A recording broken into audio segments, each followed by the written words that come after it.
Wow! Yeah, this is Academy of Tone number 67. Today we have a super very special episode, which is 67, Summer of Love and Metal. Two worlds collide, but during this episode we will find out why it actually works. It does, yes. Yeah. So special guest today again, Manni Zewe from the band Godslave, with a new album which is positive aggressive. So there's nothing wrong about aggressive if it's positive. But first I want to go back in time to 1967 and that we work our way forward eventually. Yeah. So in 1967, there was a huge event that changed the world, well, in kind of every aspect, not only music, but also social life. And we are sitting here in the studio with Jimi Hendrix in the background, having, those flower power guitars. And where's the stuff all coming from? I was born in 1967, but I wasn't aware of anything. You weren't around. No. And so the funny thing is, when I grew up as a teenager, my father was at university, and he always took me around in the Wohngemeinschaften, which is kind of the students sharing rooms, and there was a lot of that spirit of 1967. At that age, I didn't know what dope was. I opened some fridges and I found some brown stuff in there, and I thought it was chocolate, but it tasted like shit, and probably was shit. Yeah, and probably made me high at an age of 4 or whatever. I have no idea, but. Going back into the history of 1967, 67 is what was happening there was in San Francisco. They had the flower power movement, and back in the days, the political situation was kind of, the 50s were over, the post-war thing, and there was the Vietnam War, and the young generation wanted a change, and that change was desperately needed, and it was more than just a little change. It was a big change in way of thinking, and so they all came to the conclusion, like, positive, aggressive, positive. What is positive? So they had this flower power movement, and they had make love, not war. Yeah. And this was this is a lot of slogans, and a lot of the spirit that was created back in those days still is alive in bits and pieces here and there. And of course, every ideology or every concept has two sides. So at the beginning, the whole thing was kind of beautiful. People were peaceful. Nobody was locking the doors, and everybody came in, and this was all happening in San Francisco in two streets, which was the Hay Street and Ashbury, and there were like the houses of the hippies, which was kind of guys like Jerry Garcia from Grateful Dead, just living there, hanging around, smoking dope, practicing the guitar all day, and thinking life is enjoying the good life. Yeah, and of course, if life would be that easy, it probably was for like half a year. I found out watching some documentations about that, where people believe that that's the only energy that this world can live on, and it's a very positive energy. So I'm excited about the ideology and about the spirit that was there. Funny thing is, over this summer of love, they had like people gathering in parks, and sharing was the mindset, And here, by the way, sharing, last week I asked for some support if you can help with structuring our episodes, watching the episodes and seeing, giving the contents and stuff. And I got so many emails. So sorry guys for example, the Osmium Studios. Hi guys. I didn't write you back because I already have enough for this moment. I might still come back to you, but so far we are already sorted. And I got emails from so many different countries. I mean, not only Germany. Osmium, you are from Sweden, I guess, and then Latvia, and even from Asia and other countries. Hey, thanks, guys. The good message here is, I know we are not alone, and we get something going here in a way that we can all work together on this thing, and we can all share it. That's back to the good spirit of Summer of Love. And just to continue a little bit about the story, what happened in 1967, this peace, love, soft drugs movement for the first half of the year seemed to be super inspiring, but at a certain point it got also a bit into trouble because the police, of course, didn't like the drugs too much. Those bums hanging around doing drugs all day. Yeah, so that at the beginning everything peaceful, at the end more problems. That's the one side, but at the very high in the middle, which was on the June 16, 17, 3 days, the concert in Monterey Park, where they had all the great bands playing from America, but also some British bands. And it was kind of interesting. The first thing, it was a charity thing. So they said all the money was going into charity, so no profit, which meets totally the spirit of Summer of Love. Great. Yeah. And the other thing is, when you have a concert like that, and even your managers have to be kind of convinced about not signing, so the artists play for nothing, it's kind of weird, but they finally did it. And the great thing about that is everybody still remembers the artists that played for free. So there is a on another level, there is a value which is timeless. Yeah. Like Janis Joplin played there, and The Who played there, and Jimi Hendrix played there, and all kinds of totally different bands. And they called it the International Pop Festival, and this was kind of the first one of its kind. And to me, it seems to be a very big experiment that was a blueprint for the future of music, of the music business too. Because before that, there were kind of dedicated festivals for folk music and for whatever, rock music and surf music back in the days. And they kind of put everything in one festival. And they had Ravi Shankar, with Indian sitar playing next to The Who, smashing the guitars, and Jimi Hendrix burning the guitar, and blues guys and soul guys, and you name it. And it worked.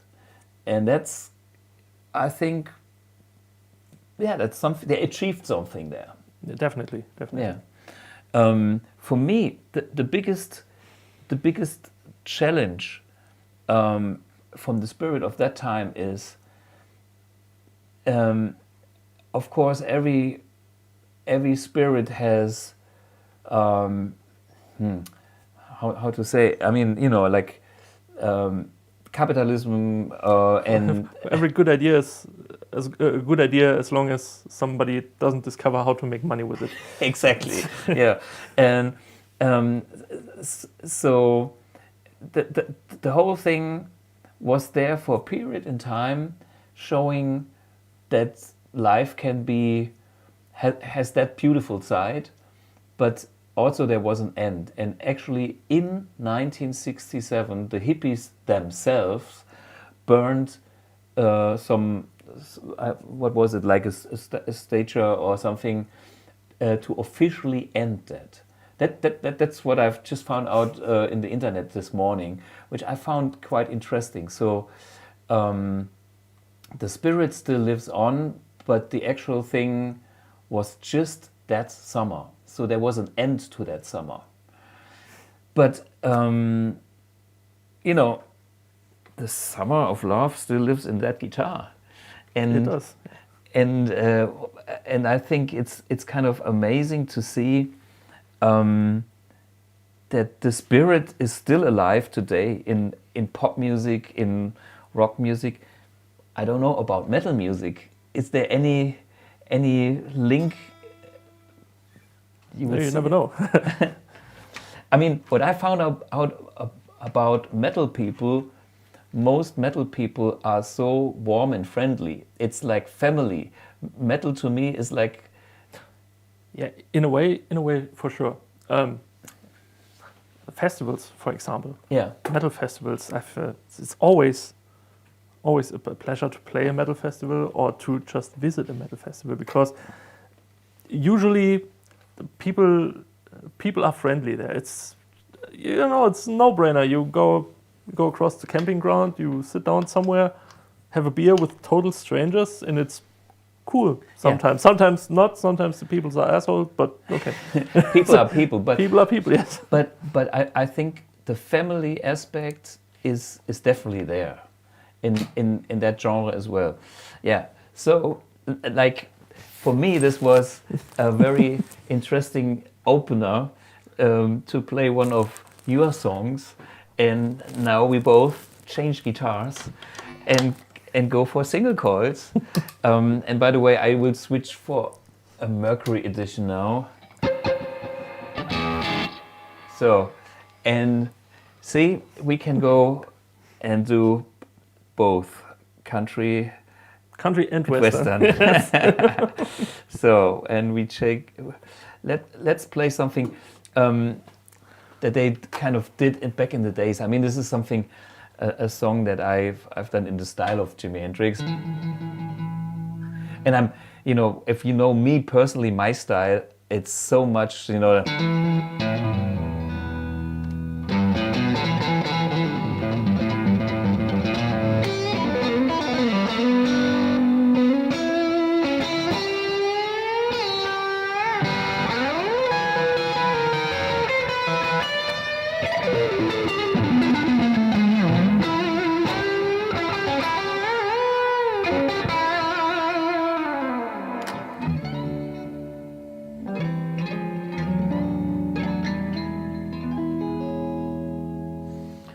Come on, let's play some hippie shit. Okay, here's that song. Awam babluba bam boom.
Yeah, cool. So Manni Zewe on A Summer of Love. Why not? Suits me quite fine, I would say. And how you get along with such a colorful guitar? I mean, metal is black, and this is like the total opposite. I don't Is it know. too People give me shit about it all the time, actually, because the guitar looks ugly. But you know,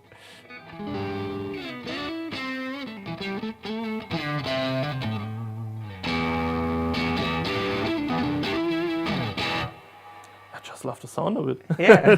I don't give a shit how the guitar looks. Yeah, That's that's the sound.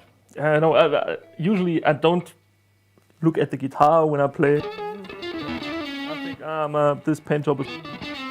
No, I'm more like eyes up here, guys.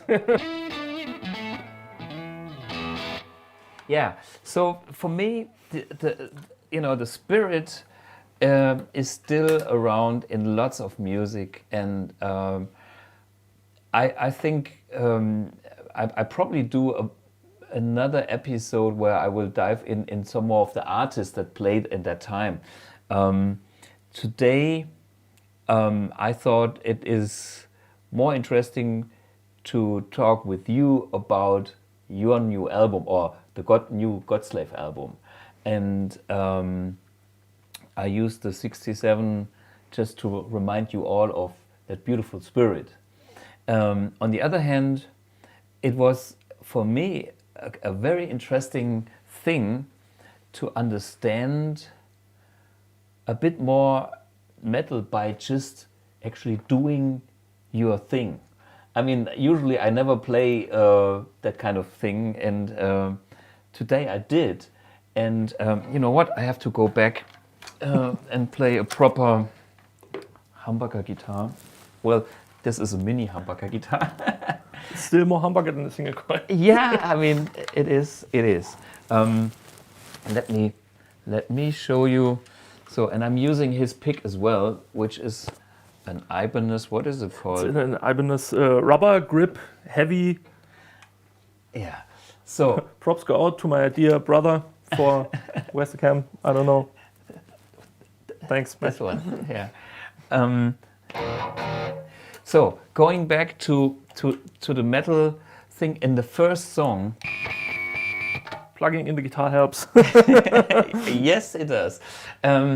So there's the first thing that I learned from your song is some weird trick which I actually like. It's brush across the strings. I mean, I mean, usually you would go, what the fuck is this? But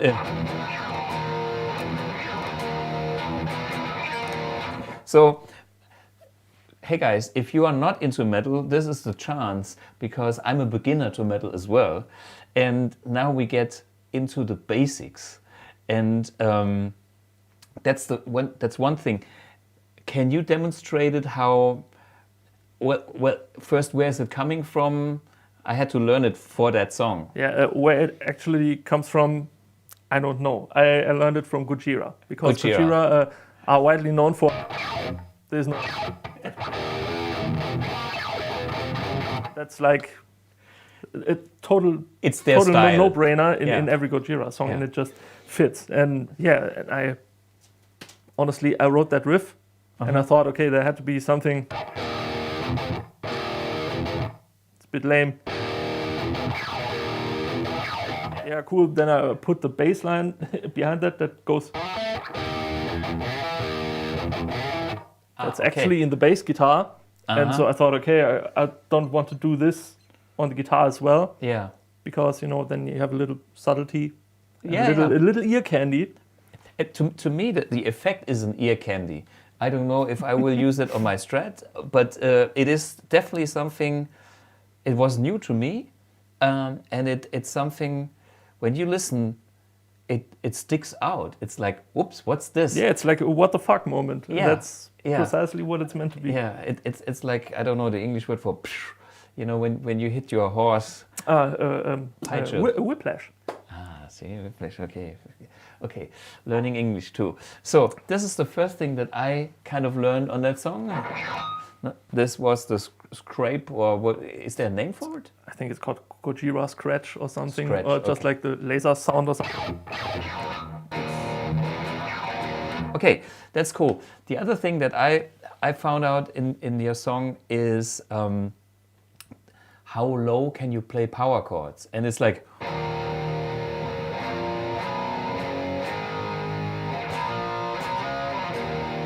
this is, so this is using like the good old inversion of power chords, and it sounds so massive. Yeah, that's the famous trick of emulating a 7-string guitar while not playing a 7-string guitar. Ah, okay. Yeah, and as you said, it's the inversion of a power chord. So you have the fifth in the bass again, and that makes your chord instantly sound big. You know, you can go, or you can go, just way more balls to it, and that's. Yeah. And by the way, this is something that Richie Blackmore was using on Smoke in the Water as well, but in the middler strings. But if we go like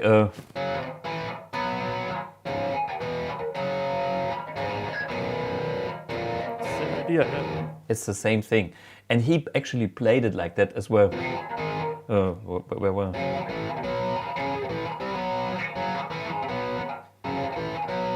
So I saw videos of him playing it here and there. So he is aware of that, or his older.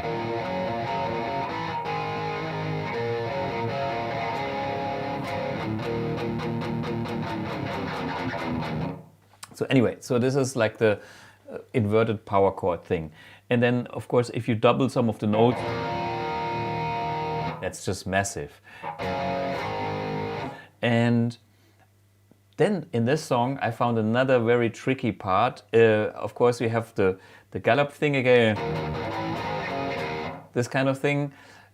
If you know Bonanza, that's probably... Sure. So that's always a good exercise to get into metal. And then there is this very weird part where you flipped around the time in the second verse, which is like the... Exactly, the first riff is... The second one is...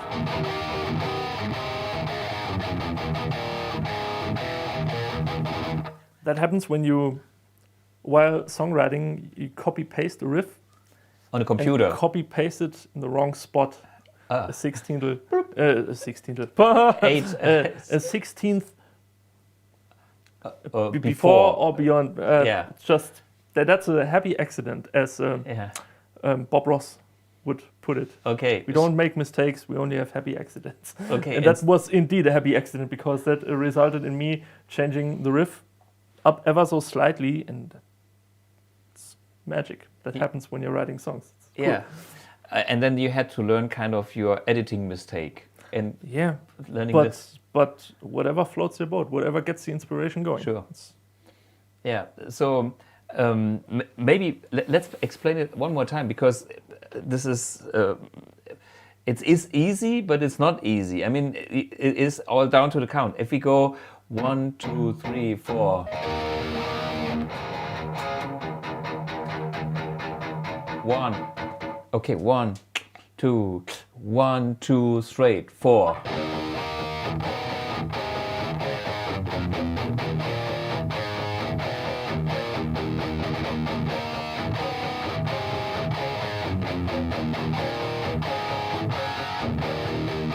And the other version, the straight one, is 1, 2, 3, 4.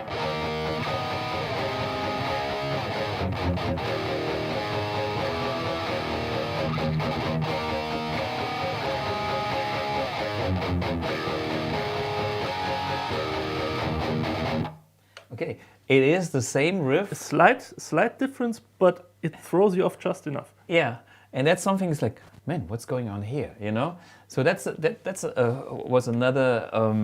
My band members hate me for shit like that. Is it you are a perfectionist and a little bit? Yeah, I love details, because details are in the grand scheme of things, it has to fit. Yeah. The song has to be good. Sure. But it's the spicing, It's what gives the song flavor in the end. Yeah. Because that's what people go back to and think, I didn't hear this the first time. And I'm all about the details. yeah. And is there anything else in that song that comes to mind? The big chorus. The big chorus, yeah. Big chorus, yeah. It was actually Bernie said to me when we were writing the last album, we usually finish the set with a song called I Am Legion. It's been a while. I Am Legion, and he said, man, we've played I Am Legion for like 6 years in every set, and I want another I Am Legion. Okay. What kind of? And I said, yeah, well, okay.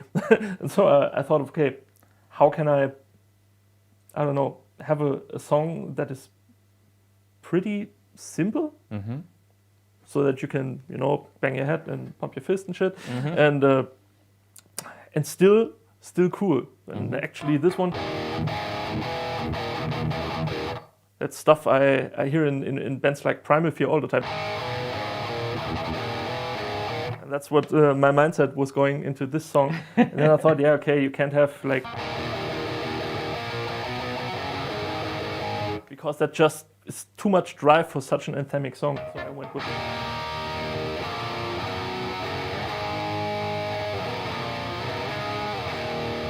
It's just, it has the arena in mind, yeah. I would say. And I think this is like 3/4. It's like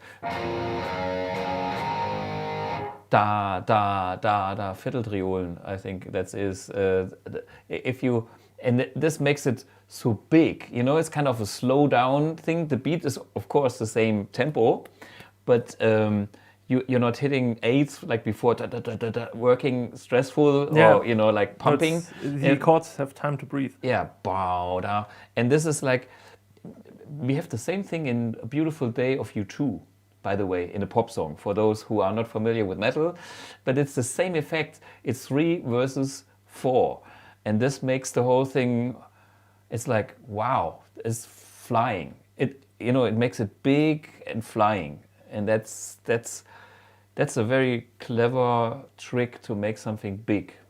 Yeah. It happened by accident. Another happy accident. Yeah. Yeah.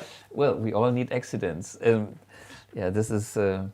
This is why I love my band Rock Anarchy. It's all about accidents. All about accidents, yeah. The more bumping into accidents, the more fun it is. Yeah, I'm always trying to play as precise as possible on stage, but a lot of the fun comes with the fuck-ups. It's just, people are forgiving because they want to be entertained in the end, and that's, you're not going to a show, except when it's a Dream Theater show, then you go and watch like, okay, is he playing wrong notes?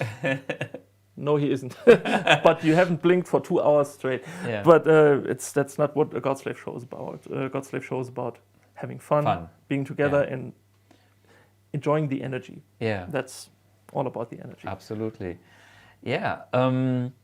So we have a few other songs prepared. Prepared, yes. Because now, guys, we're going into deep shit. This is, I'm always amazed on how precise you can play the rhythm stuff. I mean, for me, it's not my style. I would need to work hard on getting up to, that precision. And so when I see you play that style, it's like, respect.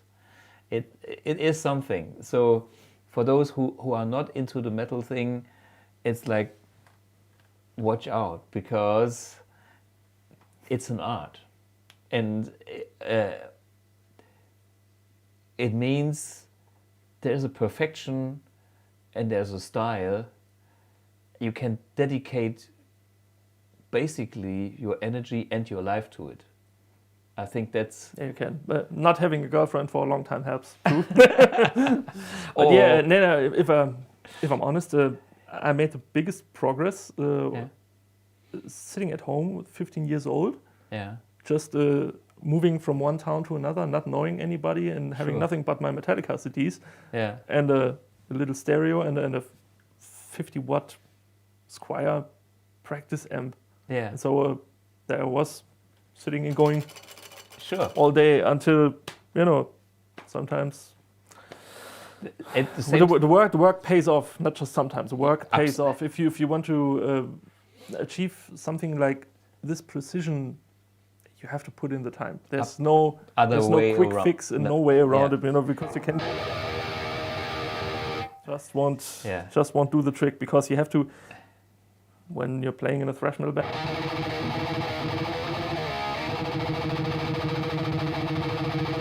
you have to go like this for 90 minutes straight.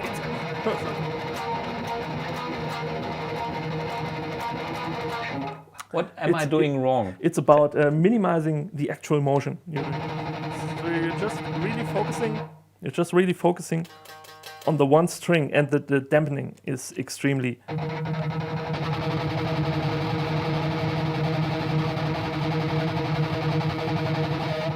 Then you have to find the right spot, because if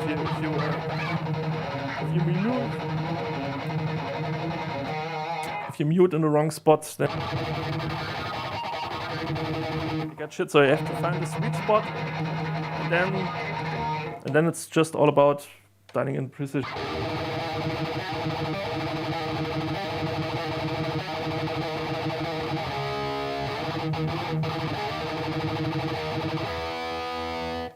Okay. Hey, let's hear that. Do we have that song with that high speed? I think we do. Okay. Let's check that out as a playthrough, and then we talk about this in detail. Let's see.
Yeah, this was the song "How About No." Yes. Yeah, and we just wrote a comment here on the stream. It's like, okay, summer of love and the winter of anger. Yeah.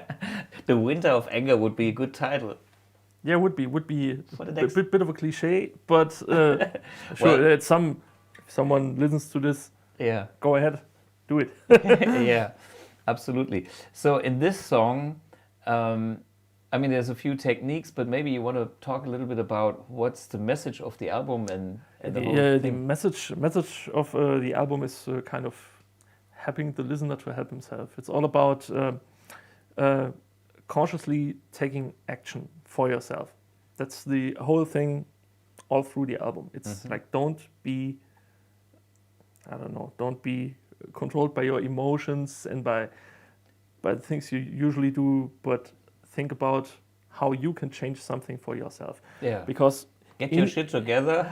basically yes, it's no one will do it for you. So the only one who can change something for yourself are yourself. Yeah, of course. I mean, in life, everybody complains about this is wrong and that's wrong, and it's the others. The only people that actually can change is yourself. That you start with yourself, and then with your energy and with your positive aggression energy, or with my positive energy, I can change my little cosmos, my little world first, and then you will find people that have the same spirit, and that kind of makes your cosmos a bit wider. Yeah. And this makes your life a bit better because you are surrounded with positive energy. Yeah, it's about not wasting energy. Yeah. Because energy is a precious resource. And Tell me. I mean, I always talked about energy, and Jeff, what's the guy who was playing with Hughes and Kettner?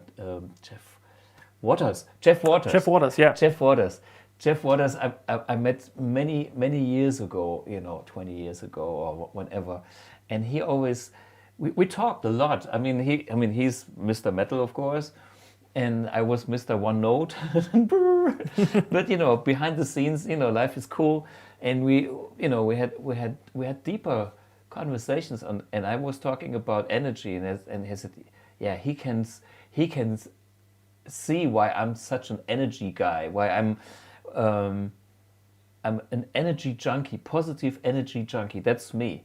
I'm always going there where I can get more energy than I spend. And I've been surrounded by people that suck energy too, which is normal. And I totally get it if somebody needs help, but the question is, do I get something back from them? Do they respect you? If you have a disabled person, like when I was doing social work after school, instead of going to the military, I decided to do social work. I had two kinds of people, and one was the kind that was happy about my presence, happy about helping them, happy that they got my energy and they gave something back. I wasn't expecting much. It's not about money. It's just about respect and seeing that precious resource of energy of somebody. And other people, they were kind of just negative. It's like you make a short circuit in your amplifier and then it's dead, Yeah, And maybe that's people not being content with their situation and not being able to handle it. Yeah, and I had elderly people like that because I was taking care of them for 20 months, and I made the experience that I'm not good in dealing with people that have that negative energy. So I stay away from them by nature. On the other hand, it's like if somebody needs help and if there's an openness, hey, it's it makes me feel good, and it's I don't mind to give. I mean, giving is something great if you can share stuff. Yeah, and that's probably that kind of theme. Yeah, it's really in this song. It's actually about the one lyrics I wrote for the album. The other ones were all coming from Bernie, Yeah. who did the complete lyrical concept for this album, and put his heart and soul into the lyrics, because it was he's always telling people about this, and you know, usually in thrash there's the sentiment of, okay, destroy everything, go fuck shit up, destroy, governments are stupid, capitalism is stupid. Yeah, it's all absolutely okay, but you can spend your energy on just destroying things. Where's the energy gone then? And that's when he came around to the idea, what if you would use your energy to create something positive, or to create something after you've destroyed another thing? Then you would actually do something.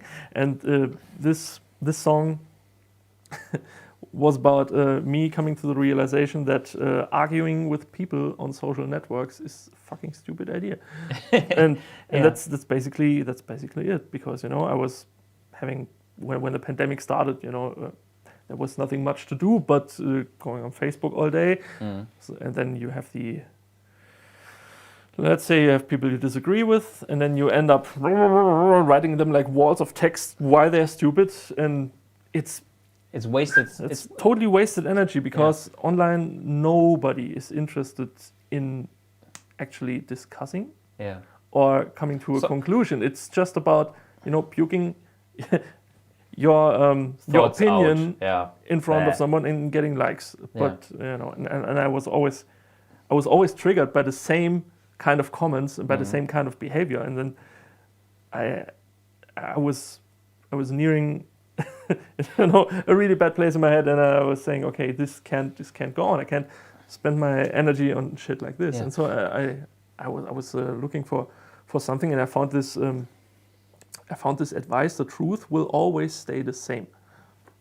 That's you don't have to argue. If you're a professor on something, there will always be someone who says, no, you're wrong, and they can guess, okay, then I'm done here. I'm done discussing. And that's the how about no? It's like, how about no? How about actually not giving in to your emotion and just responding right away? How about you go into yourself, you feel the urge, you calm down, you focus, and then you just resist to answer. And that's the urge, calm, focus, and resist line. And that's all about. That's what this song is about. It's just getting in control of yourself, and that's the perfect opening for the complete album, which also deals with getting in control of yourself, changing your fate for the better with your positive energy. And that's good. I think, you know, it's good to know when to shut up. Yeah, that's hint taken. So that's my short version of something like that. But I need to make a little statement here about the social media we have with the BluGuitar user group. And that's absolutely positive. I have to say, I'm so happy about the spirit of helping people. Some people help other people, you know. And I'm so happy. You know, some of the questions I know for 5 years, as long as the F1 exists, and as long, and some other people respond to those questions now in a super nice and positive way, and I'm amazed to see how much positive energy we have on that platform. If that would be all over the platform, it would be great. But I know it's not. Social media can be a really good thing. So that's the one reason why I haven't disconnected from Facebook or something, because I have a lot of friends there which are only there. You know, only there, and that's would be a shame if I was out of contact with them. But you know, there's always two sides to a coin. There's the other side, and I totally agree, because I have seen things where people just put out stuff. But hey, my answer to this was, I shut up. I do nothing, because the moment I interact with them, I wouldn't change their mind unless we would really honestly sit in a room and exchange and thoughts. work on a Work on a solution. But you know, yes. but just go out and say, I love this or I hate this, and that's all. That's Yeah, too it's simple. just an opinion. Yeah. Can't argue with an opinion. Yeah. Okay. Yeah. Anyway, philosophy. Anyway, there's this is probably the song that bites my ass the most nowadays, because when I wrote it, I was all like, okay, I want to have something like the riffs from the what's the name? And Justice for All album by Metallica.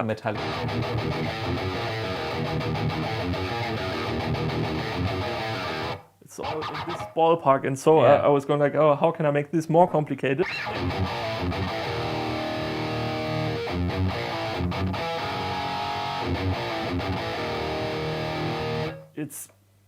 I don't know what I thought, because now when I have to play this up to speed and really nail it, it's like, oh shit, I can't do anything else. So it's not always showing off is not always beneficial for you, because you have to consider playing these songs live. Yeah, but I really love the energy. The energy and the tempo. The riff is cool. The riff is definitely totally cool. But I know how it is. If you know, when I was 20 years younger and even younger, I challenged myself in writing certain parts in songs, and that made me practice. Yeah. And I had no excuses, because you know, if you fuck it up, you fuck it up. So there is like, you raise the bar here, and it helps to have that. But yeah, that's the way I write my solos, actually. I never write solos. I always improvise. That's my thing. But I put in some parts where I have unison lines. Maybe you remember some of my old songs. I show you, something like this. Well.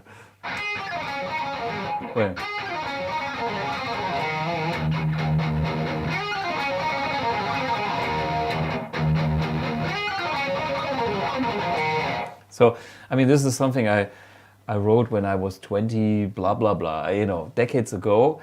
But, you know, when you have that thing in a song, you have to play your song, and then you have to play that part. And this is like, okay, it's muscle memory, so this is why it's still there.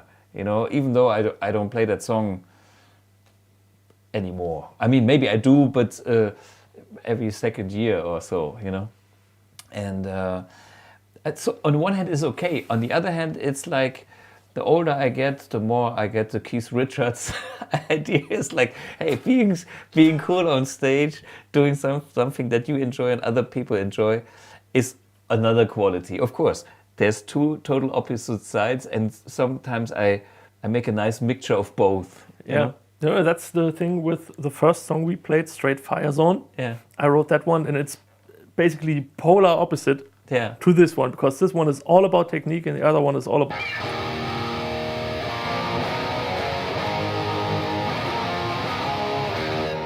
just straightforward. And this one is, you know, I wanted to pack the aggression into it, but lines like this.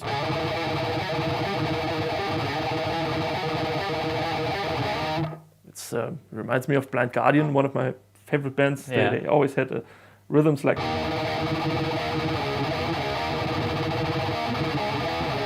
And that's when I learned this. Yeah. And so I thought, okay, why not throw it in here? Sure. And then there's, you know, the riff, the chorus again is like.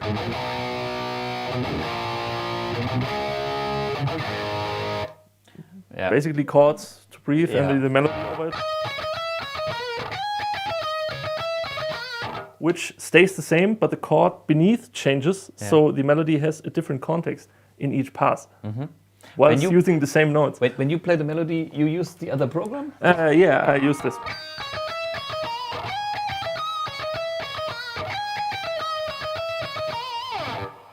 So that's the reverb and maybe the delay. That's the reverb and the delay. If it would be on. Now it would be the delay. Yeah, and then you go back, and then Yeah, it's a dry rhythm sound. Yeah. Okay, just I use this to explain a little bit about the Amp1 Iridium Edition. So Manni is using the presets, and so you're having, what is on the first switch? The first switch is the clean sound, Okay. which has We changed for the strat. yeah, we just made it a Yeah. little bit hotter, Yeah. but Yeah. still good. It's a clean sound with the reverb engaged and the effects loop. Yeah. Then on the second one, I have the dry. And the metal gate is on The metal. metal gate is on, and then here.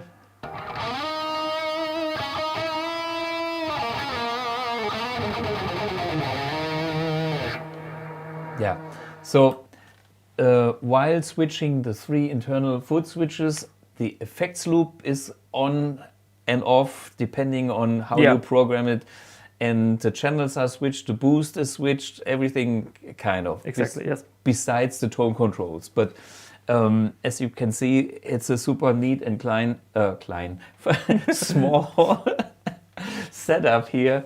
And this does the trick. This is all you need. And, yeah, totally.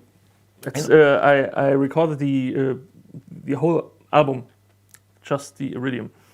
And very much to the dismay of Bernie, because usually we track the iTracks too. Okay. But this time I was hearing the sound. We were using the Iridium Edition and my vintage amp 4x12 with the Jensen speakers, mic'd up with 2 microphones. And that was your sound. We were listening back and we was going, yeah. That's it. That's it. We take this. Okay. Yeah. And then Phil, our producer, actually said, "Oh, I was having some trouble because he was switching systems during the mixing phase of our record. So he went from Cubase, whatever, 10 to whatever 11, the fuck, to 10 or 11 or what do I know?"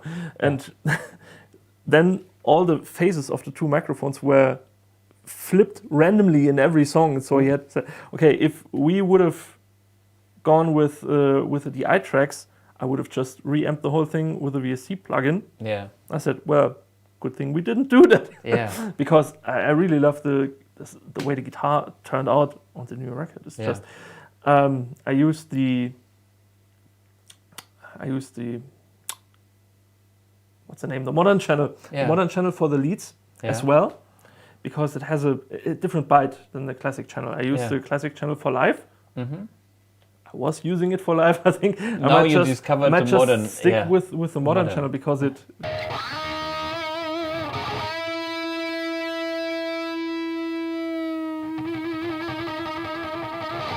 Just sings a bit more. I like it. Yeah, and that's basically it. Mm-hmm. Other than that, there's a little compressor here just for shits and giggles for my for my David Gilmour moment. But I never really use it because it's all about switching and switching fast because there's not much time to waste on doing the pedal dance. Tap dance. So so I just go with the meat and potatoes, and I'm absolutely fine with that because the less stuff between your fingers and the amp, the less can go wrong. And the more music, kind of. More time for beautiful things like bang your heads until you fall over backwards. About bang your heads, there's this one metal gallop thing in that song as well. Incredibly fast. Explain that again, because that's always something that impresses me, because it's like Bonanza on steroids. You mean the oh god, I hate myself part?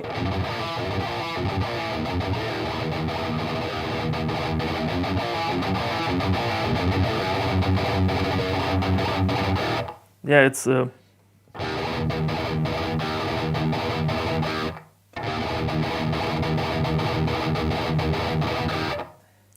that's the thing that wrecks your wrist. Can you play that like halftime, just to explain?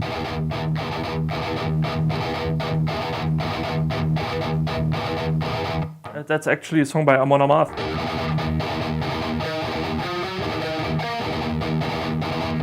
Yeah, it's just bonanza, basically. It's kind of a galloping rhythm, Yeah. and we do this with Godslave actually a lot on the old tracks. There's things like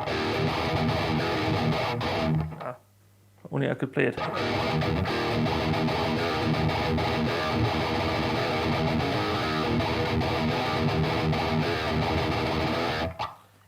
See, that's so fast. For me, it's nearly not possible. It's like It's barely possible for me now because I'm absolutely out of practice.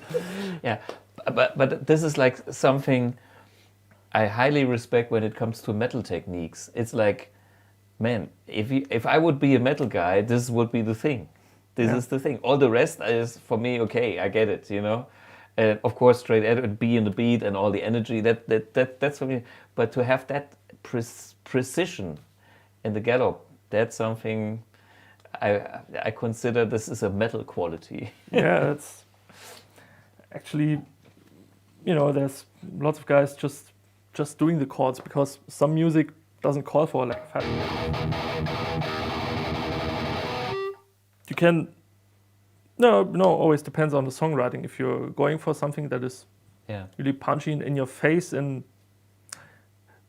I think playing techniques like this is what made me tend towards speed metal and thrash metal, because it's, I don't know, just the fast palm mutes have a kind of, it's something. It's a style. I don't know. It just got to me instantly, and that's your thing. That's yeah. I mean, I have a different thing, but I totally get it, because it's like, you know, you discovered your taste, and there's always one essential moment of that kind of condenses what it's about. And when you play, I can tell this is your thing, you know? And it's like, it's not my thing. I can't do it. And I can't do it just because it's not my thing, you know? I didn't put enough positive energy in the practice of that, you know? And for me, that's another lesson. The more I learn what I don't need to practice, the better I get at the stuff that I want. So, you know, to get a clear picture of, say no, like in the song, okay, I'm not doing this, which is great enough. You know, I'm so happy for people that actually know what they don't want. And I mean, I'm even more happy for about people that know what they want. You know, if then I can interact with them on another level. And the rest is wishy-washy, blah, blah, blah. And I have to find out what's going on here, what's the problem. It's like, I'm not a psychologist, or I turned to become, you know, in that era. And it's like, it's lost energy. Yeah. It is. Okay, I think we have the School of Chuck. Let me read a few comments here. Great composition. Wow, well thought out. Yeah. Okay, Alien Weather Motel. This is the guy. Christy, adjust the tone knob on the custom. Okay, I don't know. This goes probably back to a question that they have been discussing on the stream. Cheers from Brazil. Kleber Kashima. Yeah, I met him on NAMM show maybe last year or whenever that was. I can't even remember when the NAMM show was. Killer guy, and he makes great videos, and we had his pedalboard the other day. What I like about him is he really understands also the amp1 concept, and the way he works with it, I can totally feel that he knows what he's getting out of it. So I'm happy that he knows what he wants, and he found it in the amp1, which is cool. That's a nice thing. Chris, okay, that's another thing. I think we have another song still. We do have two. In fact. Two. Okay, let's hear the next one. More information.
So this is another song called "Show Me Your Scars."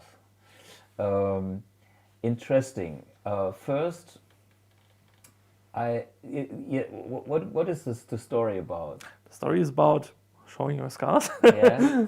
Yeah, it dips into this whole mental health awareness because there's so many people out there dealing with mental struggles, dealing with depression, dealing with anxiety and shit.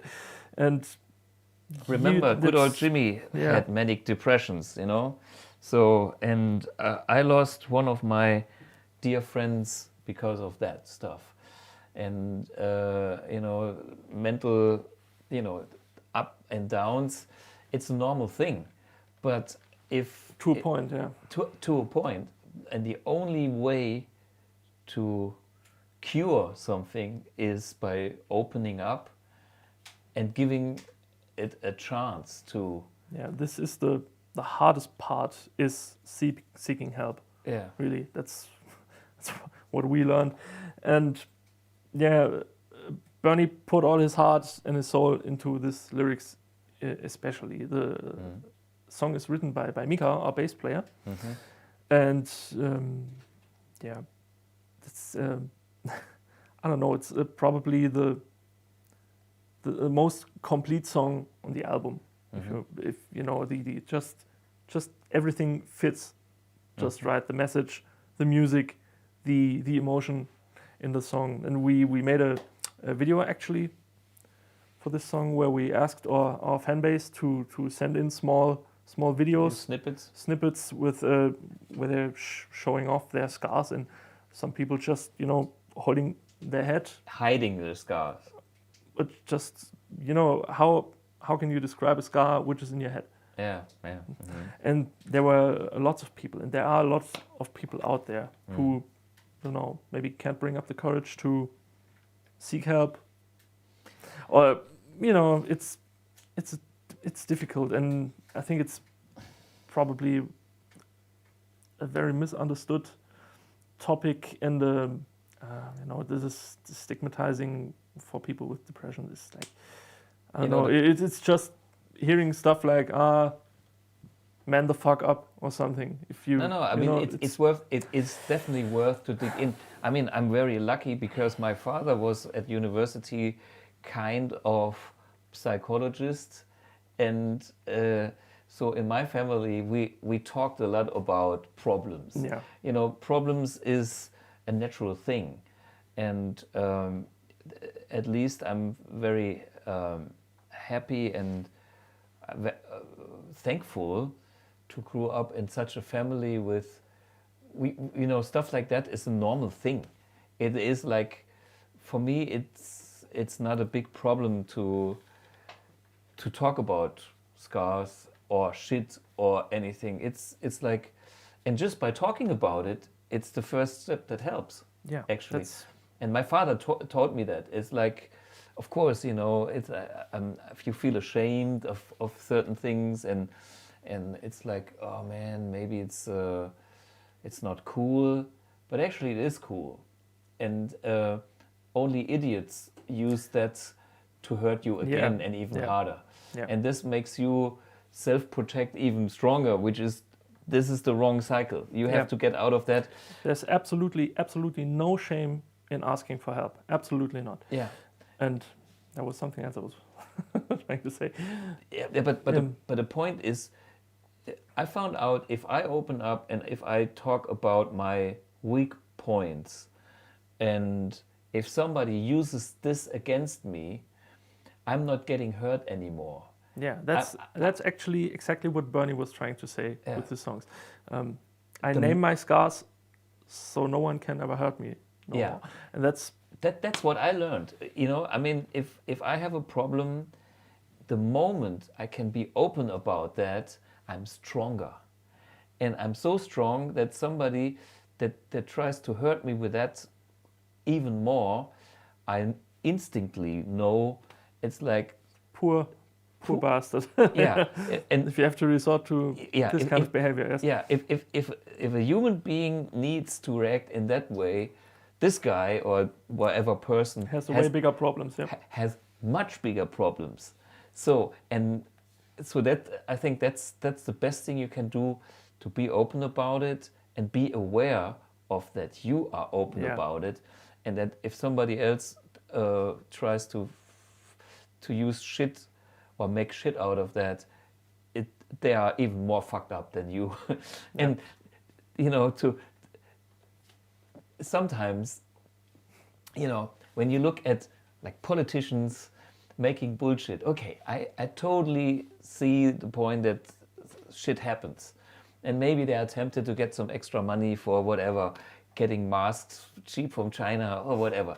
Hey, but guys, if they are caught, the best thing would be, sorry guys, I did it wrong here, okay, whatever, I change it. Whoopsie. Yeah, but be open about it, and then what happens is you can trust this guy again. Yeah.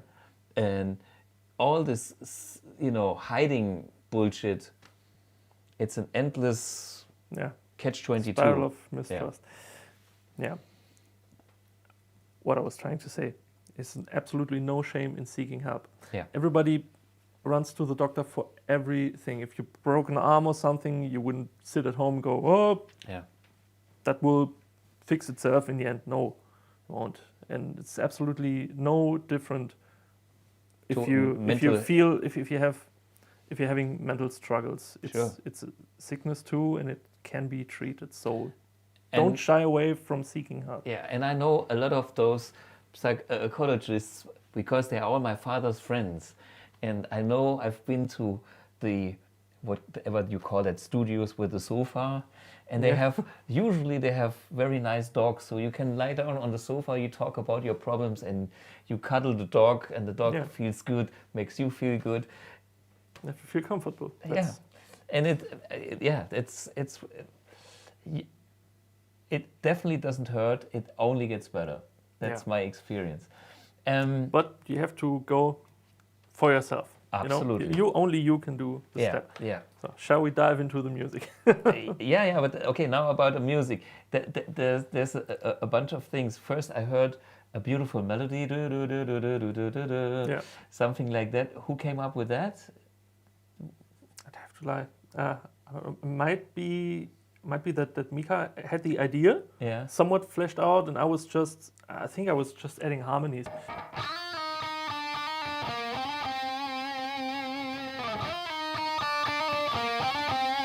I think this was looped, and I was doing the lower octave.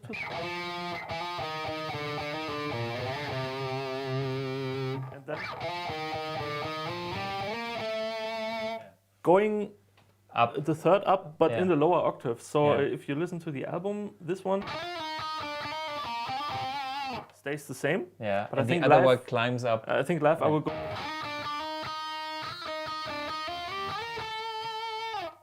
Because I just like it.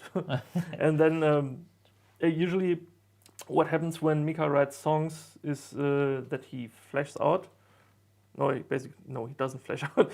He just submits his basic ideas and arrangement for a song. Yeah. Because Mika is actually a bass player / he's not even a bass player, he's actually a keyboard player. So he's probably the best musician in the band. Can't play any of the instruments useful for this band. Okay, but he does have a good ear for melodies and for the overall catchiness of a song. Yeah. And what I do is I get this stuff and listen back to it. And I think, okay, what would I as a guitar player do with this? Yeah. And then arrange it rearrange it in a proper way and flesh out the details, because I'm all about the details. Yeah. And I think this wah line which is in there.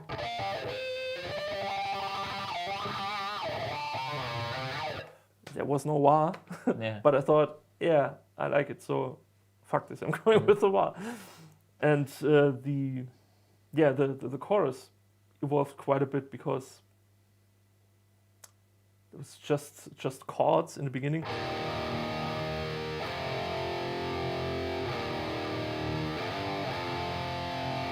But then when we practiced the song for the recording sessions, I think a drummer came up with some bop bop bop. Hey, wait.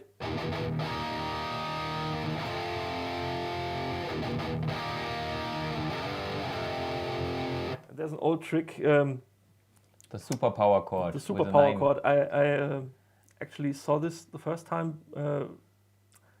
Victor Smolsky of Rage did this. I know Victor very well. We played. It's just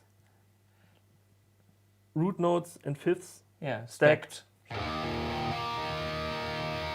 You know, you can go, but you can go.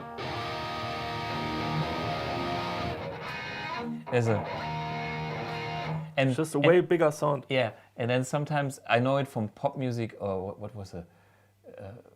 Turn Me Loose. Turn Me Loose was an 80s hit in my youth. Yeah. And that there was this, and they put even the ninth on top of that, you know? It's like, you know? So, I mean, to make this like, wow. But without the ninth, it's just a super fat power chord, and this is the just extra, gives it some extra flavor. Yeah. So, on the other hand, you were talking about the solo in that song. Yeah. And it's like you always say, I'm composing the solos, or you write solos. I'm the total opposite. I improvise all my life. When I play solos, it's like I just remember the basic idea, but I don't have any details. And I forget about the details, and I play the details. Hopefully, this is what is my game. Hopefully, different every time to keep it exciting for me. But what is your strategy on the solos? I am really shit at improvising. That's the honest truth. You know, I have to. When I started playing with Godslave, they had their old material. Yeah. And I replaced their lead guitar player, and he was playing solos I just couldn't play because I couldn't make sense of what was going through his head, which is absolutely totally fine because a different guy, sometimes a different guy, different mindset. Of course. Fine, but I couldn't play the solos, so I thought, okay, you have to come up with own solos, or you don't have to come up with own solos, and you noodle around on stage, and that's then when I know, okay, this song is in E, so. Then what would happen is we play the song and then it's, oh fuck, solo time. I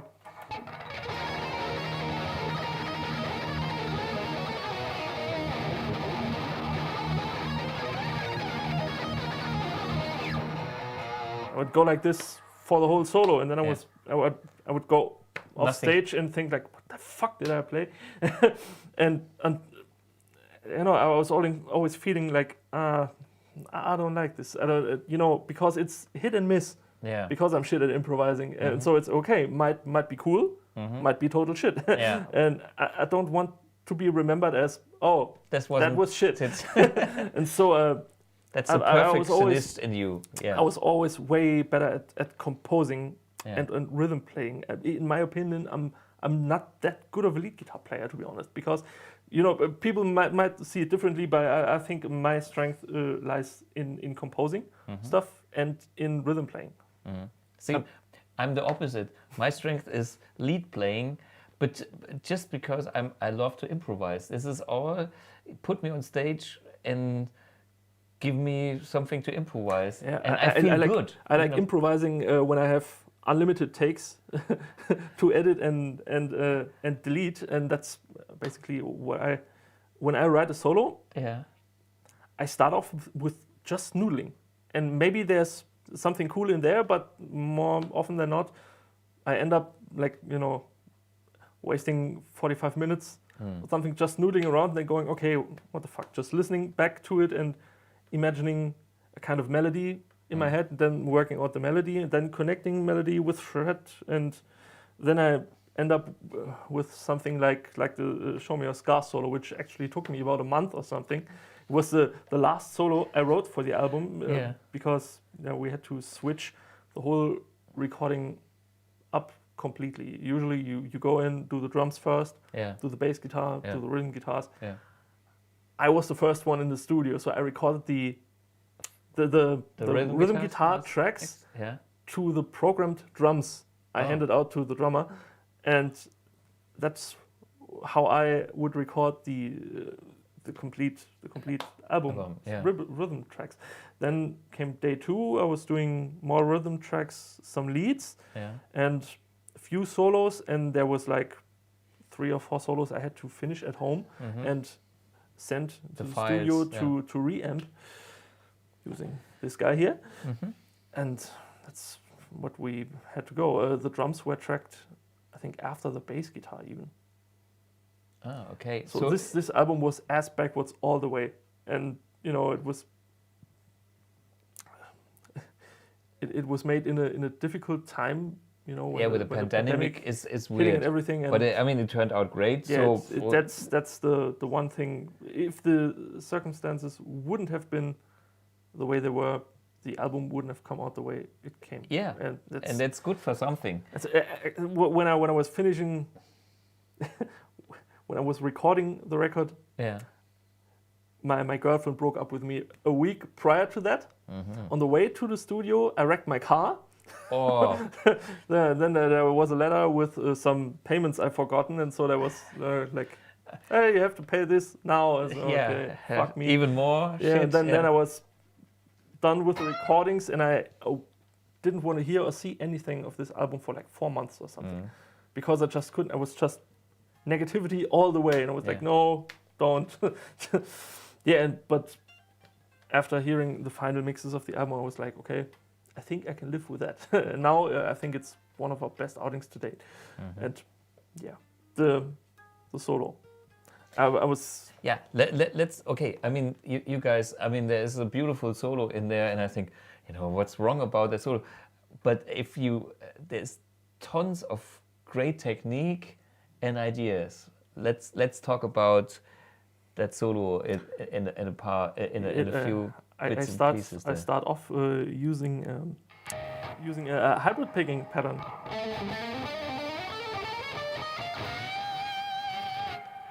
No, this chicken picking stuff. Yeah. Because I thought, I don't know, you could just go. But it isn't as cool. It isn't as cool, and that's, you know, that's the one thing that throws people off. And oh, the fuck he's doing?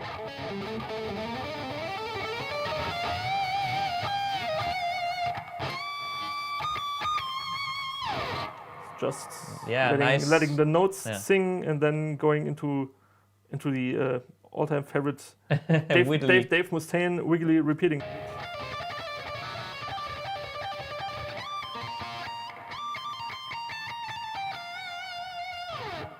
Then a bit more shred. Slight sweep. And then the thing I always fuck up.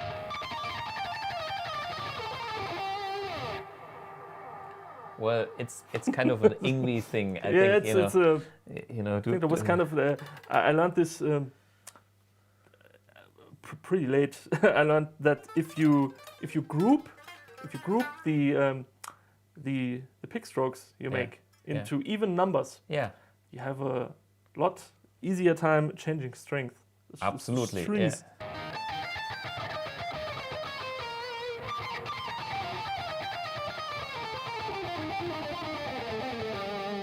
If you're having a downwards pick slant like I have when I'm playing this, that means that after every even numbered stroke, your pick rises above, and so you can easy change string.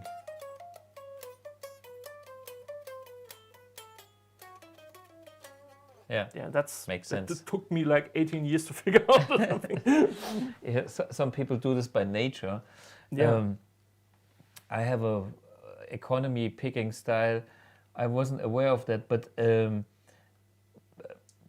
whatever feels right. Yeah, and I found my way of doing things like that without knowing. And then when I analyze it, actually I will put out a little snippet that I found on my iPhone the other day. Maybe I do this on the weekend, where I watched myself playing. Like, you know, I did a little sound check for like one of the live streams, and then when I analyzed what I've done, it's like, man, this is interesting. What was this? It works, you know. Yeah, that's, when I sit there and try to write a solo and I noodle around because I think, okay, I have to put some technique in there, and then it's just stuff that was the first drafts for the solo were just shredding all the way, but no feeling. And I No said, meaning, yeah. This is shit. And then when I try to let go of this, okay, you have to shred, you have to impress people, then this is what comes out naturally. It's still a shreddy solo, but there's all these Melodic lines. just the melodic lines that stick Yeah. because no one is going to remember. No. Yeah. It's just Yeah, and this, I mean, for me, just the way you do it, you compose the solo. When I improvise it, my mind is like, okay, I feel like I'm flying, and I'm trying to catch the beautiful melody notes. Yeah. And that's the game. I go on stage, and this is what it's all about. And of course, I want to shred in between too. And when I'm not so relaxed, I shred more because it's like I have to show myself that my technique is still there, which is bullshit. I love it the most when I play meaningful notes and create melodies. And the less I play and the more beautiful notes I find while improvising, the happier I get. That's my challenge. Yeah, for me, writing a solo gives me a roadmap, so that I can, basically switch into autopilot and concentrate on performing on stage and not having to think, oh, where are these notes? Just thinking, okay, that's where I start. This is where this and this comes in, and I'm way more relaxed this way. Because if I have to improvise all day, it makes you stressy. It's just a stress day, and it's no fun in that for me. And for me, it's the opposite way. When I have to repeat something like note for note, that stresses me. So I always do an interpretation of the idea, if it's my own shit or somebody else's, But everybody has its own strengths. Do you see a great comment here? Hi, Manni. Could you quickly demonstrate your Iridium settings? Settings. The settings. Let's see. Well, here we go. Do we have the top camera? The top camera does the wrong amp. No, here it is. See, it is. No, it's mine. This one. Scheiße. Can we move it? We can. Wait a minute. Wait. We can. Maybe we try the other camera. Try the other okay. Get closer. But maybe you can explain.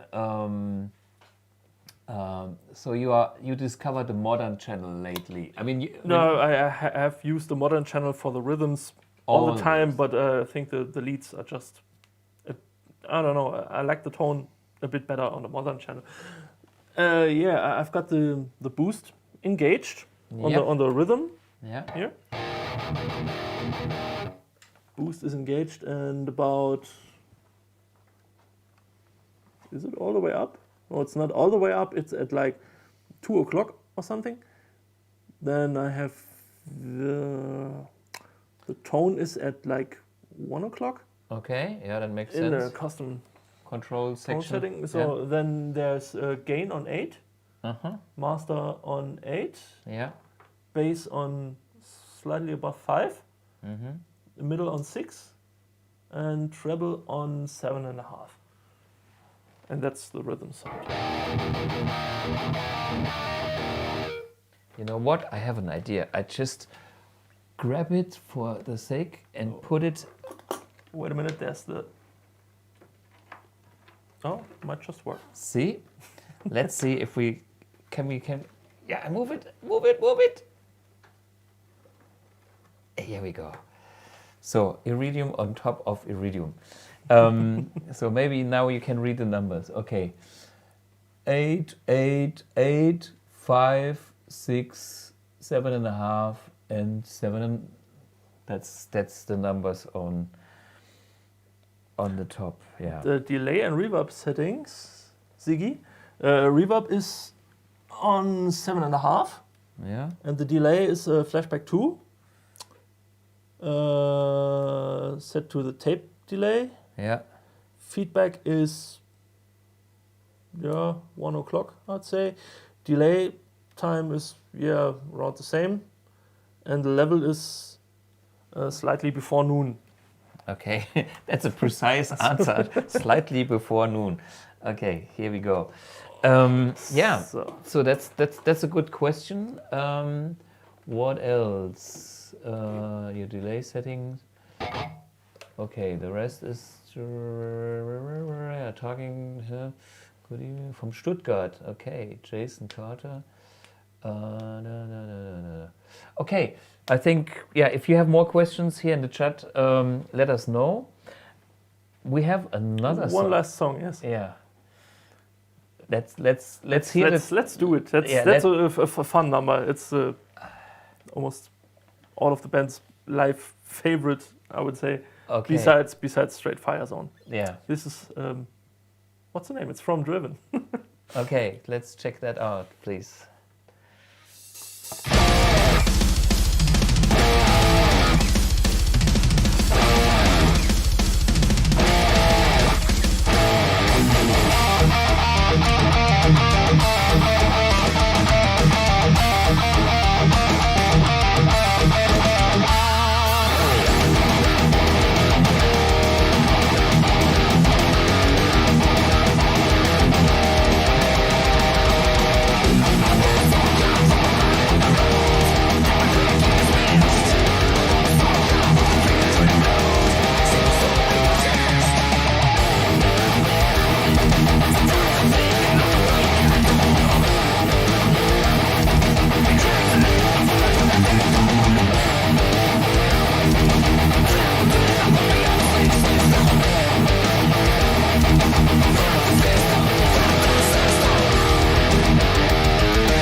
Yeah, this is from Driven. There's some interesting notes, some interesting scales you are using. I don't know much theory, but here and there I come across snippets, which I can name, and this There's Lydian. that's a Lydian line in there.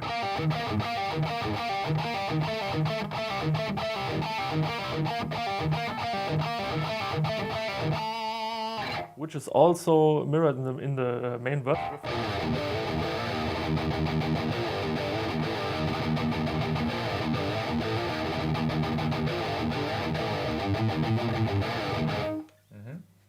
It's just has A different. it's different. It's not your usual.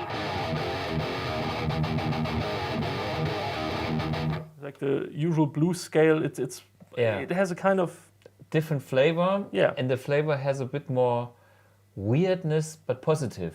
yeah. It's strange. Weird, yeah, It's strange, but beautifully strange. Yeah, yeah. And this is like because of the sharp 4. If you say so.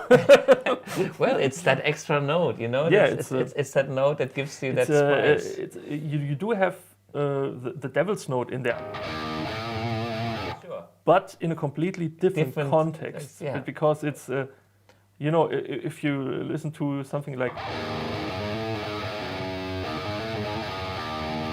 it's a completely different context.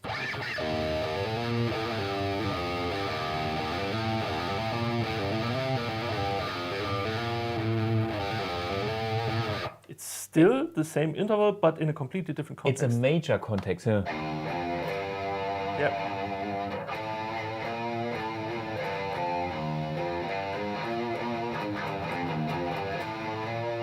I mean, it's like major, or it's like whole note.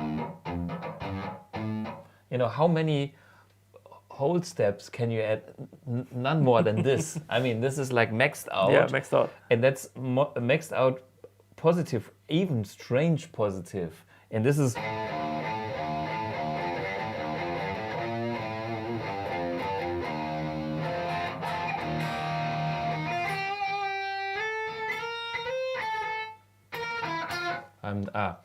I want to play solo.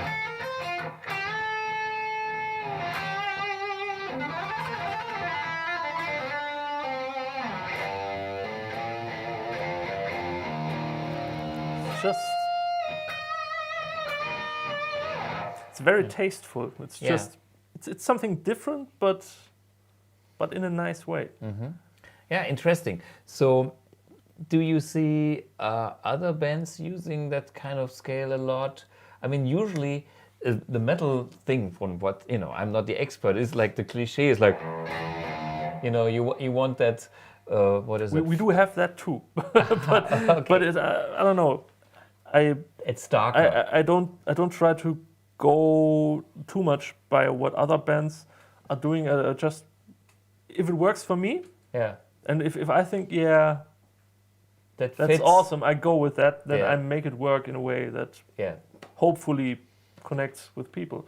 And It- having the reviews come in and the opinions on this album now 2 weeks after release, it's overwhelmingly positive. And so I think cool. might have done something right.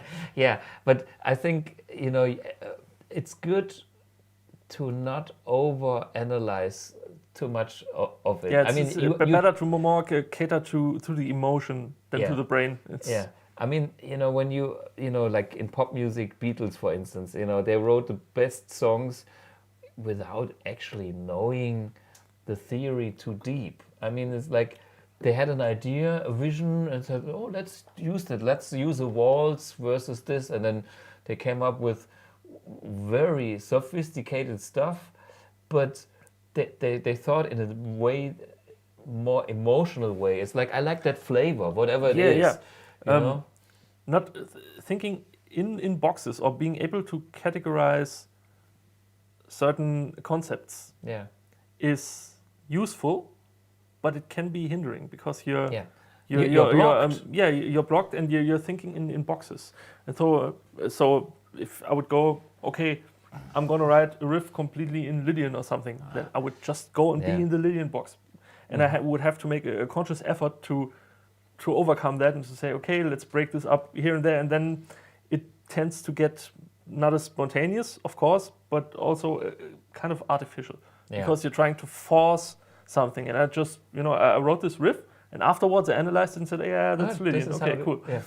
Yeah, but I like that spirit a lot, because if you are kind of trapped in theory, you can hear people composing or playing that way, because there are boundaries, and it's always like no surprise and no freedom.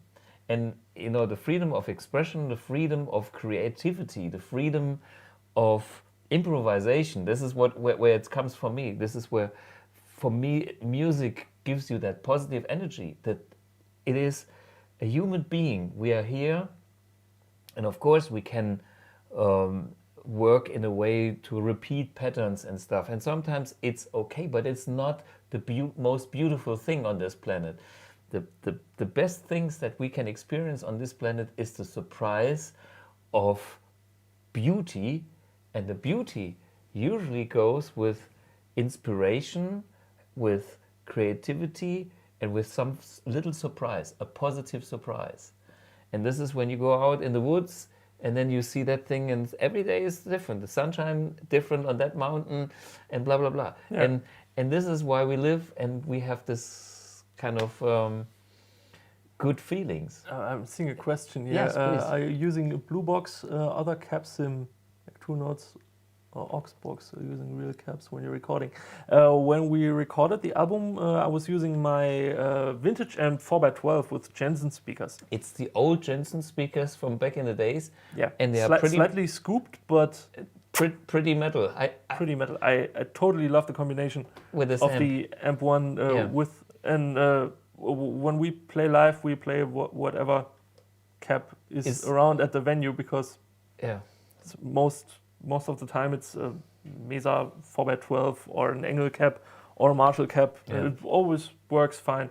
I'm using a blue box now. Set to the Stack 1967, which is the stack of the day. Yeah. Just I like it. Yeah, and this, by the way, is my 4x12 from 1967, using 20-watt greenbacks, and this is. It's nice to hear you use it, because it's kind of. It is not as fat as my Stack 1970, which is using 55 hertz greenbacks, which is actually a bass cabinet. But I love that cabinet because it's making my Strat fat. But for metal, you don't want to be that fat. You want to have that more precision. Depends. Yeah. But anyway, it makes total sense when I listen to your tone. What I'm doing is I'm trying to avoid vintage 30s.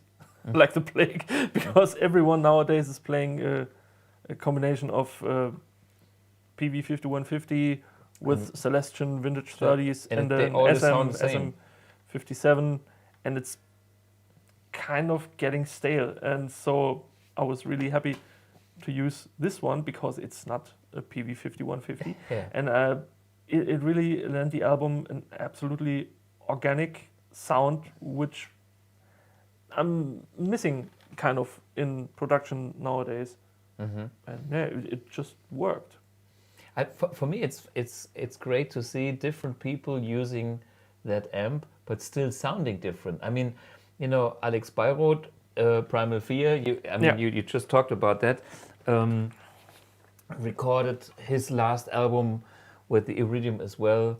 And then there's Euge, the guy, 230 volts, some Scandinavian guy, and he sounds different. And this is for me the good thing is I create the amps, but in the end it's more about the players, and everybody tone is in the fingers. Yeah, it's in the fingers. And even if you have a high gain amp, and if it makes you sound like you are happy and you can create your own tone with it, I think this is is the highest goal we can achieve. Yeah, it's a good thing, good ability to have, to be able to find a useful tone no matter what the gear is that is at hand. Yeah. Because if you, I don't know, it's easy, almost easy on a unit like the Amp1 Iridium to get a good metal tone. Because but if you happen to stumble across, but if you know what you're looking for, if you know what the ingredients are, what your, how much bass you want, do you want definition, if you know the cooking recipe, then you don't have to have the exact amp and speaker combination to get this sound, because it's just having an idea and understanding stuff. It's super important. And a way better method than just learning the facts and copy pasting other people's settings. Yeah, I mean it's maybe a good starting point. Yeah, of course. But then the next level is get your own creativity, your own individuality. Yeah. Try to find a sound that makes your balls tingle. Yeah, absolutely. I do it myself too, but in a totally different direction. I saw a question here. Anyone have warehouse speakers? WGS speakers? Yes, I do. I actually have a full room. One day I show you my new place here, and there's a huge. I just put all my speakers in there, and I do have a warehouse guitar speaker. I think a 65 or whatever. I have to look it up. I have a few of them. I collect speakers because, to me, all the different speakers have a character. And I'm not saying there's only one. Maybe there's one for me personally, but the next day I need something totally different. And I'm happy to have this huge collection because speakers is just as important as guitars and amps. Yeah. And it's totally underrated. Speakers is 50% of the tone. The speaker, in fact, really makes much more difference than a different set of pickups. Yeah. For example, because I totally agree, and that's why I'm a huge collector of speakers. I love speakers because it's like it opens up. It's like a new day. You put in a new speaker and there's a new day. If it's my cup of tea, sometimes yes, sometimes it's a different thing, but it's a whole different universe, style, atmosphere, blah, blah, blah. Hey, speaker is where it's at. I'm so, yeah. Maybe we do a full episode on different speakers. Yeah, I have a cabinet where I can flip speakers in a second. The problem is only how to mic it up in a way that the room is not too much, but it's enough so it sounds natural. And we actually tried to get some filming going in the studio one day. Maybe it works out. If not, yeah. We'll see. But this would be a cool episode just to throw in my speaker collection and listening to different speakers and then of course different people, different styles, and see what makes sense. Yeah. That'd be cool. Should I talk a bit about the riffs? Absolutely. Yeah. We call this one our Pantera number because it has a slight Pantera vibe. Okay. Because they had the typical riffs like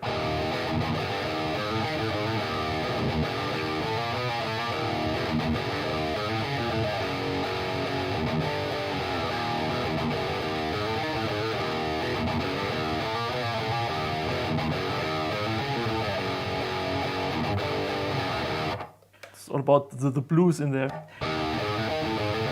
And this is I know.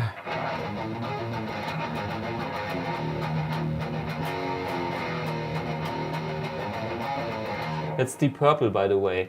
1967, maybe? No, it's from Deep Purple in a rock in 1970. But anyway, it goes back to that old school hard rock, heavy metal, or. Yeah, I like riffs like this because not always the same. It changes up. Yeah. And it has different parts. And I don't know if I mentioned this, but my band members hate me for shit like this because they have too to much information. remember more riffs, and Yeah. then they get confused. And I go like, learn it and do it.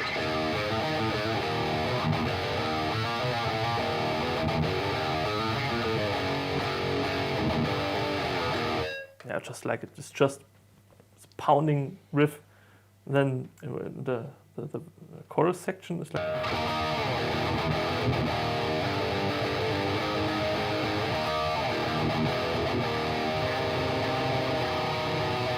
This one. I changed from a minor. It starts with a A major with a C sharp to A minor. It's A major to A minor. No, This is- actually it's. I think it's C sharp minor to C major. That's the way I thought about it.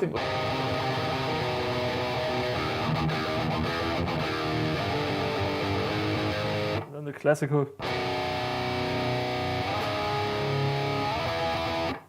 And then this riff.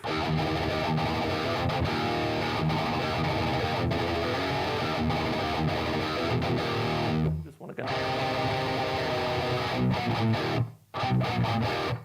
Cool.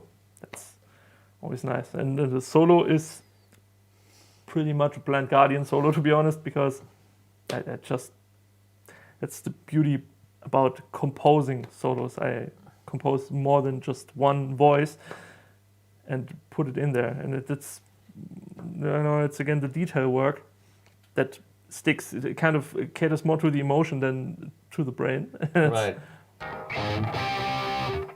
Yeah, I go completely change keys like C minor. two times or something.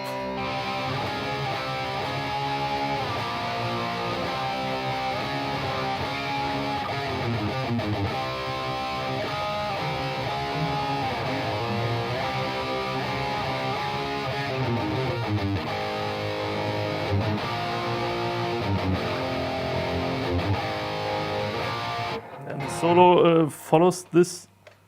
No, wait a minute.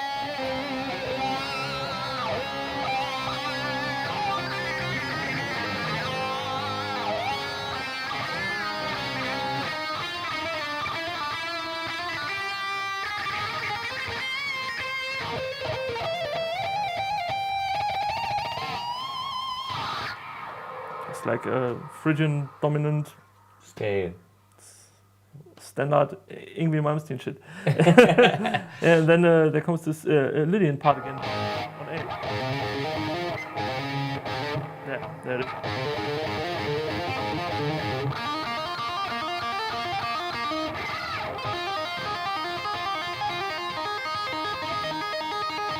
And then on top of the anthemic part.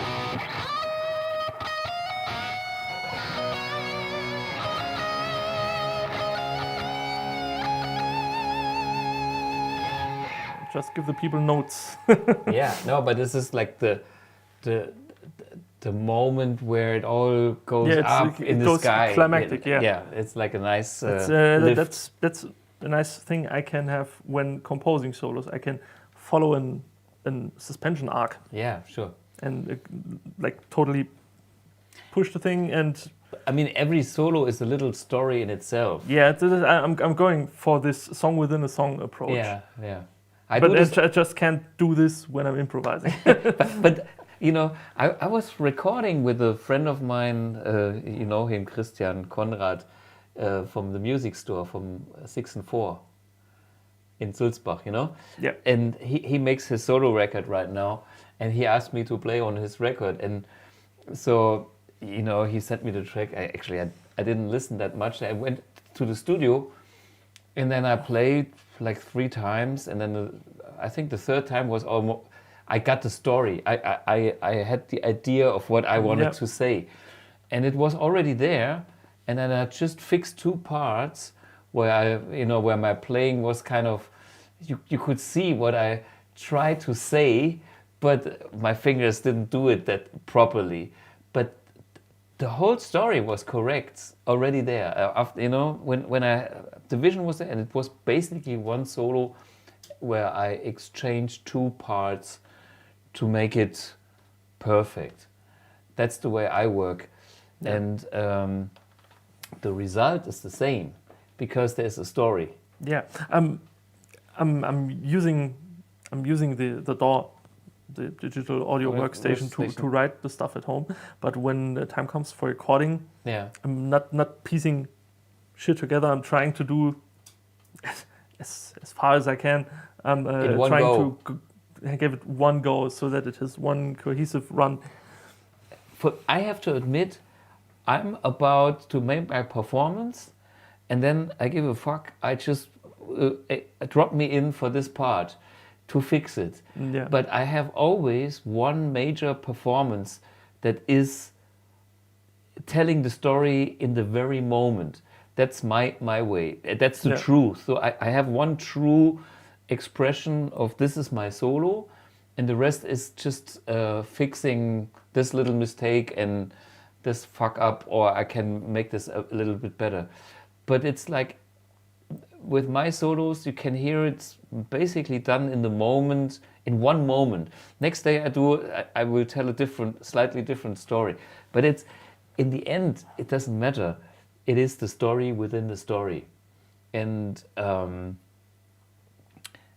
that's different from solos that are just showing shred or whatever. You know, I mean, if there's no story, why you should listen? I mean, music is about getting you a story, basically. I mean, when I listen to music, it opens my mind and it gives me pictures and it tells me a story. Yeah. It resonates with me. And if somebody shreds, there's nothing wrong about shredding if it's part of a story. You know, if it's like a movie, if somebody is running that's shredding, it's okay, but what for? You know, where is he going to? I mean, around in circles, stupid. You know, who needs that? So if somebody makes shredding in a box for no reason, it's shit music. That's why I am not really comfortable shredding brainlessly around when having to come up with solos right on the spot, because it just feels like kind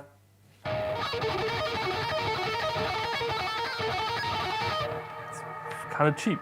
Okay, I'm reading a few more comments here. No. Okay, there's Faber guitars, Sven Becker.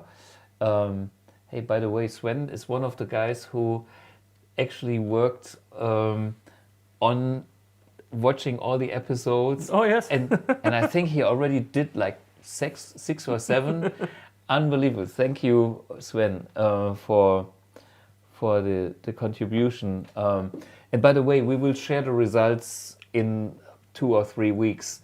Somewhere I put it maybe somewhere on the channel or maybe on the website, so we can all see that, and I will put it on that opposite side of the video studio so I can watch and say, okay, episode number 13, I was talking about whatever, that Lydian mode or that pick or this speaker. Anyway, he says Faber guitars is this guitar where the body is made of thousands of pencils. Okay, Faber. I see what you did there. Okay. Okay. What is it? My SV20 is almost paid off. Hopefully, I get 50%. Okay, that's fun. Iridium. What is an SV20? What brand is an SV20? Is that an MPEG? But if somebody buys an Iridium, it must be a metal amp. Whatever. Okay. Anyone have warehouse guitars? But yeah, we had that one. Thomas, do you also have Boss Vasa speaker, like in these Katanas amp? Actually, no. The Katana is an interesting amplifier. It's not 100% my cup of tea, I have to say. I played it. Are you familiar with this Boss Katana? Ola likes him. Ola, yeah. There's nothing wrong about Ola. Nothing wrong if Ola likes it. It has to be good. Yeah. let's put it that way. For me, I played the Cantana under my vintage, nerdy aspects, and it is impressive, but here comes my point. I didn't feel the sound to be as alive as I was wanting it to be. It was a good sound, but it was a little bit too small and not as alive as I want my sounds to be alive. And this is something I probably revisit that just because of your comment here, to find out if the Katana speaker is that alive. Aliveness, by the way, is a factor that I find very, very important. The other day I had a friend of mine here that always watches the live stream, and he says, your studio monitor and the Blue Box sounds so killer. And I said, yes, it's cool, because this is what you hear on the live stream. But then we put a nano cap in the room versus the studio monitors, and it took 1 second, and it's like a real guitar speaker is the winner anyhow. It's like, don't get fooled by something that sounds good if it feels different. And the nano cap guitar speaker was like one, just for home. He was asking if it would make sense to have a Blue Box and a studio monitor. I can tell you why, because the studio monitor has soft membranes, because they're hi-fi, and the guitar speaker is harder in the Spider, and that's a different. It's like a real snare drum or an electronic kit, and maybe the electronic kit sounds good on the recording, but in the room, and that's the electric guitar still, to me, feels different with a real guitar speaker. All about the feels, yeah. Yeah, and this is why, I mean, I'm old school, I have to admit, but this is why I enjoy the guitar, and I still do it. And after how many years, I don't know, it's bam, one note, and that's me. And this is the electric guitar for me. And the fascination never stopped in my case.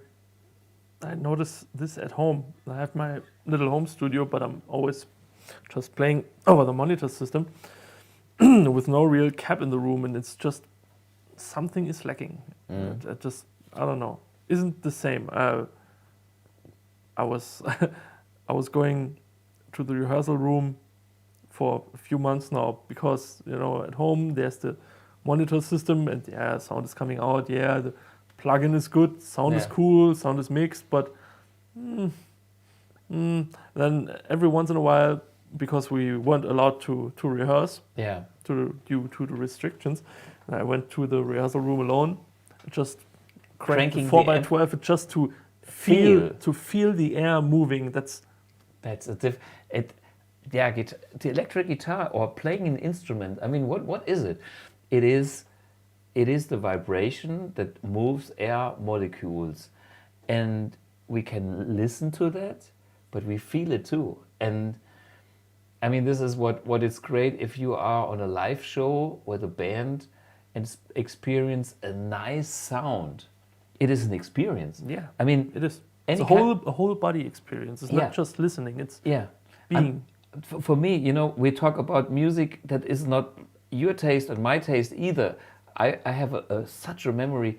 I saw Kraftwerk, the German electronic band. There is not a single guitar in the band. We are not even talk acoustic music or anything. I was at a live show in Frankfurt, and I was in the room, and Kraftwerk played something, and it started with a sweep. Hey, it came from your feet through your body to your head.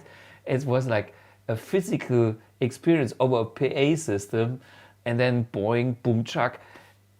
At a certain volume, it gets you. It's like amazing, you know. This is so experiencing music. Yeah, and genres are a fine thing, but you can experience art in many different ways and in many different musics. It's not always about it has to be metal or it has to be rock. No, you can have a totally awesome experience at a hip hop show. Yeah, for all I know, because it's just being there, witnessing. Exactly, That's living living and that's the point. No matter what style of music it is, get the real deal, and don't listen. I mean, I listen to a lot of music on my iPhone or whatever, just for stupid sake information.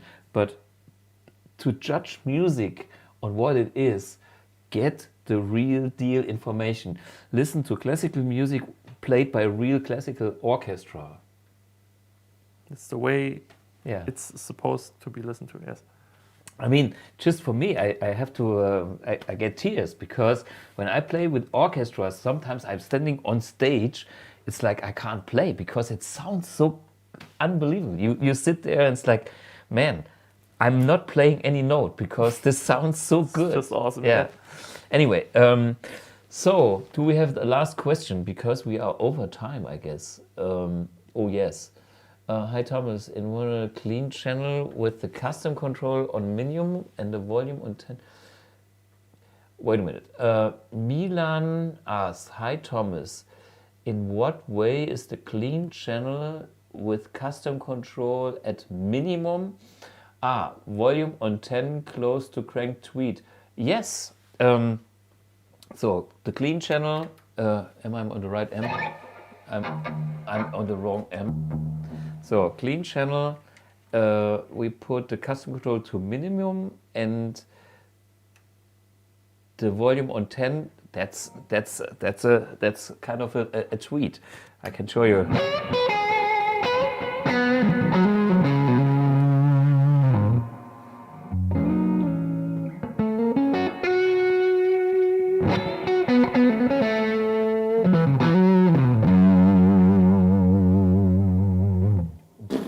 Vintage as can be.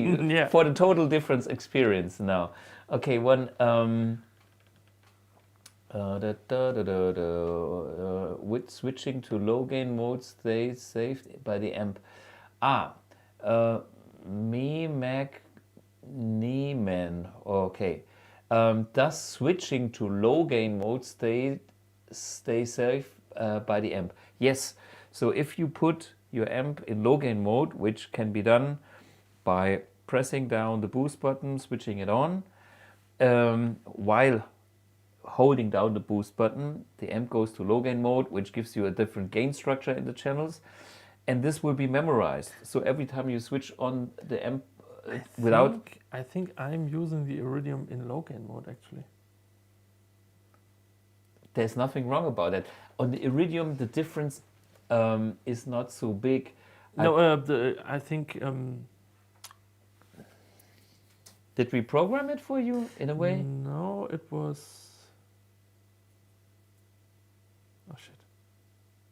Your tech guy, I forgot the name. Julian. Yeah, actually Julian. Because I told him the classic channel is, I think it's a little bit on. If I turn the gain all the way up, it's good. But then when I change back to the modern channel for rhythm sounds, it's too much gain. And he said, well, you can use the low gain mode. Use the low gain mode, so it's a little bit closer together. Yes, that's the way. The low gain mode has a factory setting, and you can even go further and make your own settings there. So you can give every channel a specific gain structure. There's a Dutch guy who invented the name of the zero gain. The zero gain.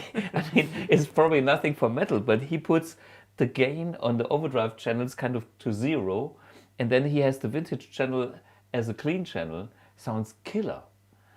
So there's a whole new universe you can get with the low gain mode and changing the gain structure of the channels.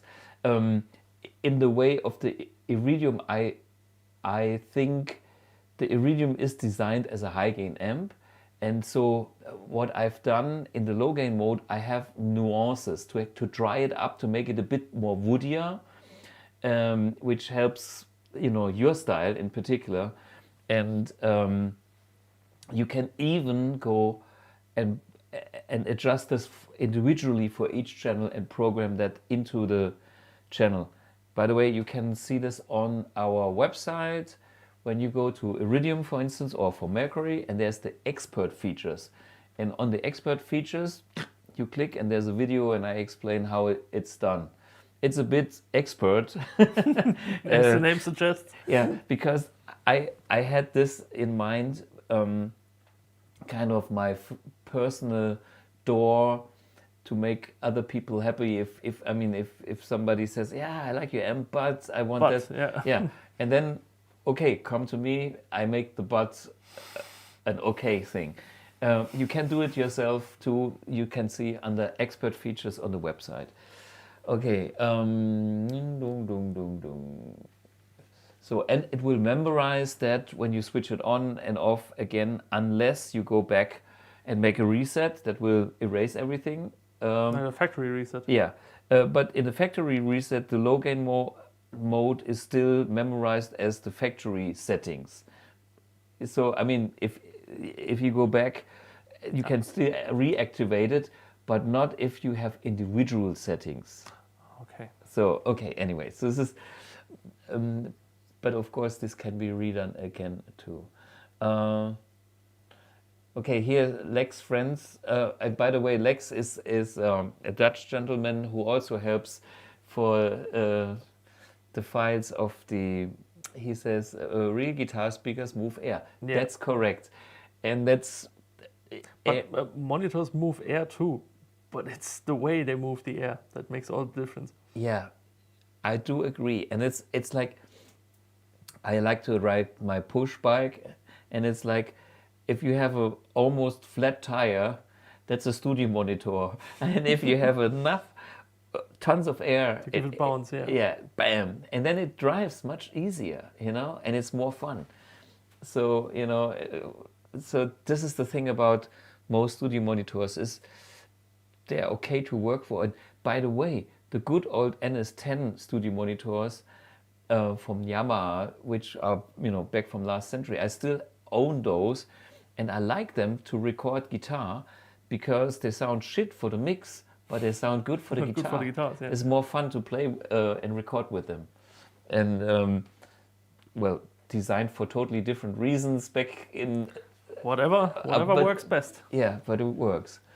So I think we call it a day today.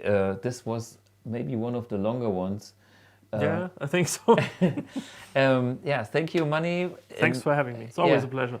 It's always a pleasure to have you, especially to give me as a non-metal expert a bit more knowledge about that interesting genre and interesting insights. Yeah, and not to forget, guys, this is the new Godslave album with, this is the cover, dum dum dum dum, and it's called Positive Aggressive. I think it's positive aggressive. It is. That's what it says on the cover, so it has to be. Yeah, it has to be. Cool artwork too. So, guys, stay tuned. See you all next week. I have no clue what I'm doing next week, or maybe I do, but at the moment I'm in a different world. We will see, yeah. Yeah, and always pleasure to have you. Let's see what we can do in the future too. Cheers, guys. Take care. Bye-bye.